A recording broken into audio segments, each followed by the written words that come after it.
کہا جاتا ہے کہ عید تو صرف بچوں کی ہوتی ہے. چھوٹی عید سے قبل بچے نت نئے کپڑے خریدنے کے لیے اصرار کرتے ہیں اور بروز عید بڑوں سے عیدی بٹورنے کے بعد خوب عیاشی کرتے ہیں. بڑی عید یا بقرہ عید پر بھی سب سے زیادہ پرجوش بچے دکھائی دیتے ہیں، جن کا تقاضا اس دفعہ نئے کپڑے نہیں بلکہ قربانی کا جانور ہوتا ہے، جس کو خریدنے کے بعد بچے اس کے ساتھ کھیلتے ہیں، اسے سجاتے ہیں اور گلی گلی سیریں کرواتے ہیں.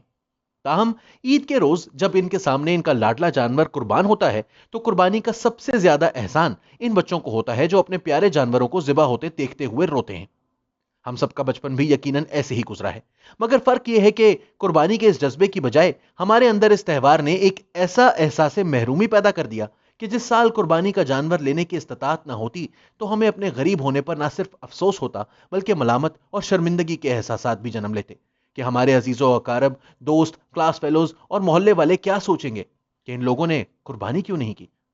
یقین جانیے کہ اس شرمندگی میں ہم عید والے روز اپنے گھر سے نہیں نکلتے تھے، اور اگر نکلتے بھی تو نئے یا صاف ستھرے کپڑے پہن کر نہیں نکلتے تھے کہ کہیں کسی جاننے والے کو یہ شک نہ ہو جائے کہ اس نے صاف ستھرے کپڑے پہنے ہی شاید اس لیے ہیں کہ انہوں نے قربانی نہیں کی اور ہماری غربت کا مذاق بن جائے، کیونکہ صاف ستھرے کپڑے پہننے کا مطلب یہی لیا جاتا کہ قربانی نہیں کی گئی،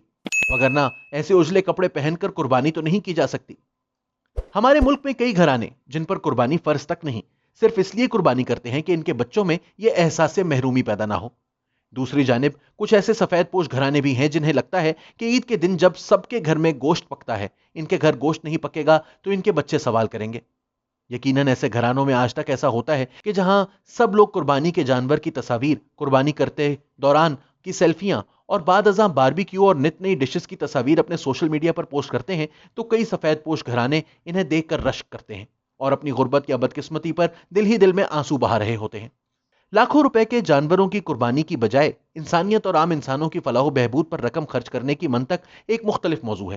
لیکن ایک چیز جو کی جا سکتی ہے وہ یہ کہ بچوں کے اندر احساس محرومی پیدا کرنے کی بجائے انہیں کھل کر بتایا جائے کہ قربانی کرنا یا نہ کرنا کوئی بڑی بات نہیں، اور نہ ہی چھوٹا بڑا جانور قربان کرنا کوئی معیار ہے. قربانی کا اصل پیغام اور جذبہ انسانیت کے لیے اپنی جان اور مال اللہ کی راہ میں خرچ کرنا ہے. اس امر میں سب سے بڑی ذمہ داری ان صاحب حیثیت گھرانوں کی ہے کہ وہ دوران پرورش اپنے بچوں کو سمجھائیں کہ اگر ان کا کوئی دوست یا محلے دار قربانی نہیں کر پا رہا تو اس پر اپنی امیری جھاڑنے کی بجائے اسے اپنی خوشیوں میں شامل کیا جائے.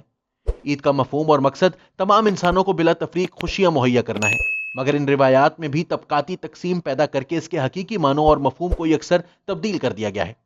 اس سنت ابراہیمی علیہ السلام کا مقصد یہ تھا کہ انسان اپنے اندر قربانی کا جذبہ پیدا کریں، مگر ایثار و قربانی کے جذبے سے سرشار اس عید کا مقصد اب سماجی روایت میں تبدیل ہو چکا ہے، اور صد افسوس کہ یہ سماجی روایات اپنے حقیقی مقاصد سے کوسوں دور جا چکی ہیں.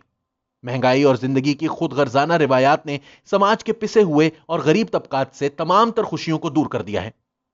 تہواروں کا تعلق اجتماعی زندگی سے ہوتا ہے، لیکن دکھ تو ہمیشہ انفرادی ہوتے ہیں. ہمارے سماج میں ایسے لوگوں کی تعداد بڑھتی جا رہی ہے جو اپنے بچوں کو سالانہ خوشیاں بھی نہیں دے سکتے. عید قرباں پر جہاں ایک طبقے کی خوشیوں کو دوبالا کرتے دیکھتے ہیں، وہاں غریبوں کے احساس محرومی کو بڑھتا بھی دیکھا جاتا ہے، اور وہ اس احساس محرومی میں دھستے چلے جاتے ہیں. کرونا کے دگرگوں حالات میں اب کسی مزدور، ریڑی بان یا کم آمدنی والے تنخواہ دار آدمی کے بس میں نہیں رہا کہ وہ عید پر قربانی کا جانور اپنی آمدنی سے خرید لے. ایسے میں کچھ امیر زادوں کی نمائش دولت سے محرومی کا ایک احساس ذہن و دل پر چھایا رہتا ہے. بچوں کی آنکھوں سے اٹھنے والے سوالات بالآخر آنسوؤں کی جھڑی کی صورت رخساروں تک آ جاتے ہیں.